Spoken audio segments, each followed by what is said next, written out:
râm tê ô chế bóng hôi lên cả chim lầu mùa sung nâu nứt thum băng in nứt cần trôm tu nứt chung chuộc bị râm ra ý cần râm hay chân năn tì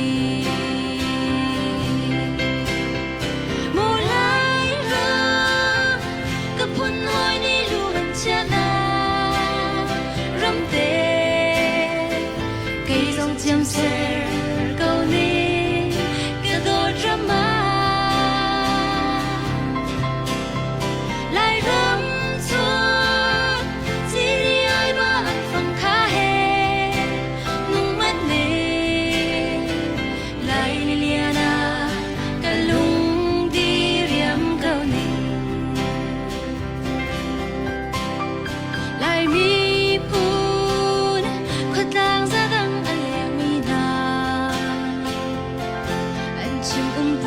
lâu in rút thô thoát ăn ti bờ lại râm cha khó kia đánh tiếng lên mi na đi đã rừng râu ra măng chăn râm cân châu than tê lại mùa lại râm cấp hun ôi râm tê cây rong chăm sẻ câu ninh cái đôi râm á lại râm chua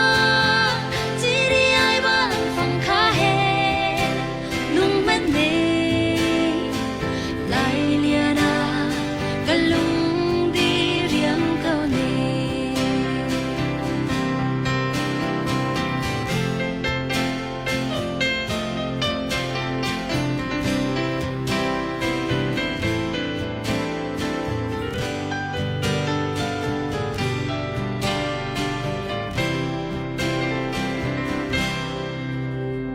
lại râm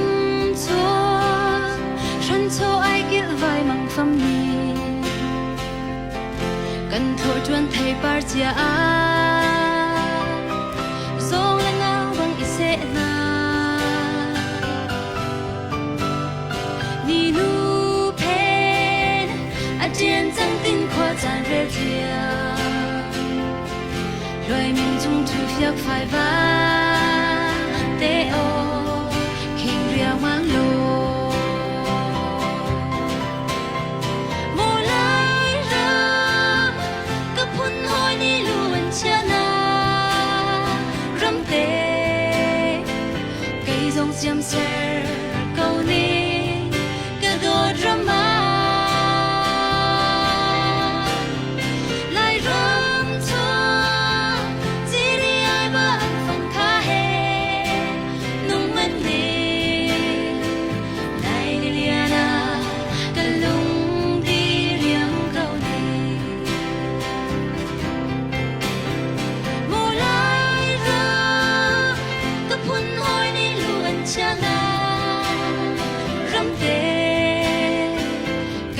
chăm sẻ câu ní